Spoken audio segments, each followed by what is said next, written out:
ಓಂ ಅನ್ನಪೂರ್ಣಾಯೈ ನಮಃ. ಸನಾತನೋ ನಿತ್ಯನೂತನ ಅಂತ ನಾವು ಕರಿತೀವಿ. ಹಾಗೆಯೇ ನಮ್ಮ ಸಂಸ್ಕೃತಿಯಲ್ಲಿ, ನಮ್ಮ ಸನಾತನ ಧರ್ಮದಲ್ಲಿ, ನಮ್ಮ ಆಚಾರ ವಿಚಾರಗಳು, ನಾವು ಪ್ರತಿನಿತ್ಯವೂ ಸಹ ಭಗವಂತನ ಸ್ಮರಣೆ ಆಗ್ಬೋದು. ಆಚಾರ ವಿಚಾರಗಳಲ್ಲಿ ನಾವಿದ್ದಾಗ ನಮ್ಮ ಪರಿಪೂರ್ಣ ಜೀವನ, ಪ್ರತಿಯೊಬ್ಬರಿಗೂ 120 ವರ್ಷ ಆಯಸ್ಸಿರ್ತಕ್ಕಂಥದ್ದು ಕೂಡ ಆಗಿರುತ್ತೆ.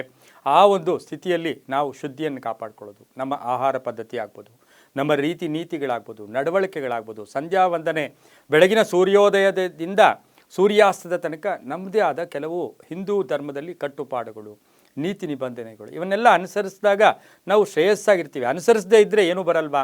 ಅನುಸರಿಸದೇ ಇದ್ದರೆ ನಮಗೇನು, ಅನುಸರಿಸದೇ ಇದ್ದರೂ ನಡೆಯುತ್ತೆ. ಆದರೆ ಅನುಸರಿಸಿದ್ರೆ ಆ ಜೀವನವೇ ಸುಖಮಯ ಜೀವನ. ಅದರಲ್ಲಿ ಒಂದು ಬಹುಮುಖ್ಯವಾಗಿರ್ತಕ್ಕಂಥದ್ದು, ಹಿಂದಿನ ಕಾಲದಿಂದಲೂ ನಡ್ಕೊಂಡು ಬಂದಿರತಕ್ಕಂಥ ಪದ್ಧತಿಯಲ್ಲಿ ಒಂದು ವಿಶೇಷವಾಗಿರ್ತಕ್ಕಂಥದ್ದೇ ನಾವು ಊಟಕ್ಕೆ ಕುಳಿತುಕೊಳ್ಳುವಾಗ ಕೈಕಾಲುಗಳನ್ನು ತೊಳ್ಕೋಬೇಕು. ಊಟಕ್ಕೆ ಕುಳಿತುಕೊಳ್ಳುವಾಗ ಕೈಕಾಲುಗಳನ್ನು ತೊಳ್ಕೊಂಡು ಊಟ ಮಾಡಿದ್ರೆ ಅದು ಶ್ರೇಯಸ್ಸು ಅಂತ ನಮ್ಮ ಧರ್ಮ ಹೇಳುತ್ತೆ. ಹಾಗಾಗಿ ಊಟಕ್ಕೆ ಮುನ್ನ ಕಾಲುಗಳನ್ನ ನಾವು ಯಾಕೆ ತೊಳ್ಕೊಬೇಕು ಅಂತಕ್ಕಂಥ ಒಂದು ಮಾತು ಕೂಡ ಕೇಳಿ ಬಂದಿರುತ್ತೆ. ಇತ್ತೀಚೆಗೆ ಎಲ್ಲ ಕಡೆ ಏನು ಡೈನಿಂಗ್ ಟೇಬಲ್ ಇರುತ್ತೆ, ಸ್ಪೂನಲ್ಲಿ ತಿನ್ನೋಕ್ಕೆ ಹೋಗ್ತೀವಿ, ಅದ್ರ ಬೇರೆ ವಿಷಯ. ಕೈಯಲ್ಲಿ ತಿನ್ನೋದಕ್ಕೂ ಸ್ಪೂನಲ್ಲಿ ತಿನ್ನೋದಕ್ಕೂ ಅದ್ರ ಬೇರೆ ವಿಷಯ, ಅದರದ್ದೇ ಒಂದು ಪದ್ಧತಿ ಇದ್ರೆ. ಆದರೆ ಇವತ್ತಿನ ದಿವಸ ಕಾಲುಗಳನ್ನು ಯಾಕೆ ತೊಳ್ಕೋಬೇಕು ಅಂತಕ್ಕಂಥದ್ದನ್ನು ನಾವು ಗಮನಿಸಿದ್ದೇ ಆದರೆ, ನಮ್ಮ ಹಿಂದಿನ ಪೂರ್ವಿಕರು ಏನು ಮಾಡ್ತಾಯಿದ್ರು, ಸಗಣಿಯಿಂದ ಮನೆಯನ್ನು ಸಾರಿಸ್ತಾ ಇದ್ರು.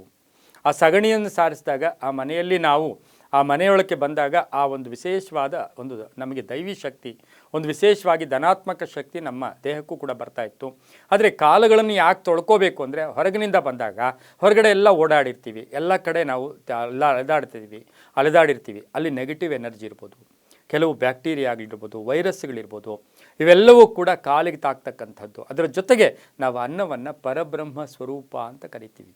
ಅನ್ನಾದ್ ಭವಂತಿ ಭೂತಾನಿ. ನಮ್ಮ ಈ ದೇಹವನ್ನು ಕಾಪಾಡ್ತಕ್ಕಂಥದ್ದೇ ಅನ್ನ ಬ್ರಹ್ಮ. ಆ ಅನ್ನ ಬ್ರಹ್ಮನಿಗೆ ನಾವು ಗೌರವ ಕೊಡ್ತಕ್ಕಂಥದ್ದು ಒಂದಾದರೆ, ಆ ಕಾಲುಗಳು ತೊಳ್ಕೊಂಡಾಗ ನಮ್ಮ ಮನಸ್ಸು ಶಾಂತವಾಗಿರುತ್ತೆ, ಪ್ರಶಾಂತವಾಗಿರ್ತಕ್ಕಂಥದ್ದು ಕೂಡ ಆಗಿರುತ್ತೆ.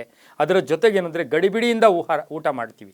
ಅದಕ್ಕೆ ಅನ್ನ ಯಜ್ಞ ಅಂತೂ ಕೂಡ ನಾವು ಕರಿತೀವಿ. ಪೂರ್ವ ಕಾಲದಲ್ಲಿ ಆ ಒಂದು ಗೋಮಯದಿಂದ ಕಾಲಿಟ್ಟಾಗ ಅದಕ್ಕೂ ಕೂಡ ಶಕ್ತಿ ಬರ್ತಾ ಇತ್ತಿದ್ದು.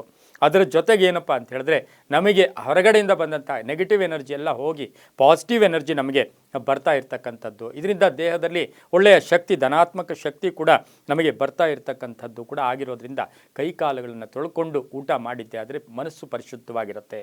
ದೇಹದಲ್ಲಿ ಒಂದು ಅನ್ನ ಪಚನ ಕ್ರಿಯೆ ತುಂಬ ಚೆನ್ನಾಗಿರುತ್ತೆ. ಅಜೀರ್ಣ ಕಾಡೋದಿಲ್ಲ, ಹೃದಯ ರೋಗಗಳು ಬರೋದಿಲ್ಲ, ಆತುರತೆ ಬರೋದಿಲ್ಲ. ಇದೆಲ್ಲವೂ ಕೂಡ ನಾವು ಅನ್ನಕ್ಕೆ ಕೊಡ್ತಕ್ಕಂಥ ಗೌರವ ಕೂಡ ಆಗಿರೋದ್ರಿಂದ ಈಗಲೂ ಅಷ್ಟೇ ಆ ಕೈಕಾಲುಗಳನ್ನು ತೊಳ್ಕೊಂಡು ಊಟಕ್ಕೆ ಕುಳಿತಾಗ, ನೀವು ಡೈನಿಂಗ್ ಟೇಬಲೆಲ್ಲ ಕುಳಿತುಕೊಳ್ಳಿ, ನೆಲದಲ್ಲಿ ಕುಳಿತುಕೊಳ್ಳಿ, ಅದೆಲ್ಲ ನಿಮ್ಮ ಭಾವಕ್ಕೆ ತಕ್ಕ ಒಂದು ವಿಷಯ ಕೂಡ ಆಗಿರುತ್ತೆ. ಆದರೆ ಕೈಕಾಲುಗಳು ತೊಳ್ಕೊಂಡಾಗ ವಿಧೇಯತೆ ಸ್ಟಾರ್ಟ್ ಆಗುತ್ತೆ, ವಿನಯ ಸ್ಟಾರ್ಟ್ ಆಗುತ್ತೆ, ಸೌಮ್ಯತೆ ಇರುತ್ತೆ. ಜೊತೆಗೆ ನಮ್ಮ ದೇಹಕ್ಕೆ ಒಂದು ಒಳ್ಳೆಯ ಪುಷ್ಟೀಕರವಾದ ಶಕ್ತಿ ಕೂಡ ಬರುತ್ತೆ. ಅದ್ರ ಜೊತೆಗೆ ಊಟ ಮಾಡೋಕ್ಕೆ ಮುಂಚೆ ಕೈ ಮುಗಿದು ಊಟ ಮಾಡಬೇಕು. ನಾವು ಯಾವಾಗಲೂ ಹೇಳ್ಕೊಳ್ತೀವಿ, ಹಿಂದಿನ ಕಾಲದಲ್ಲಿ ಒಂದು ವಿಶೇಷವಾದ ಶ್ಲೋಕನ ಹೇಳ್ತಾ ಇದ್ರು, ಹರಿರ್ದಾತ ಹರಿರ್ಭೋಕ್ತೋ ಹರಿರನ್ನಂ ಪ್ರಜಾಪತೆಯೇ ಹರಿರ್ವಿಪ್ರ ಶರೀರಸ್ತು ಭುಕ್ತಿ ಭೋಜ್ಯಂತೆ ಹರಿಯೇ.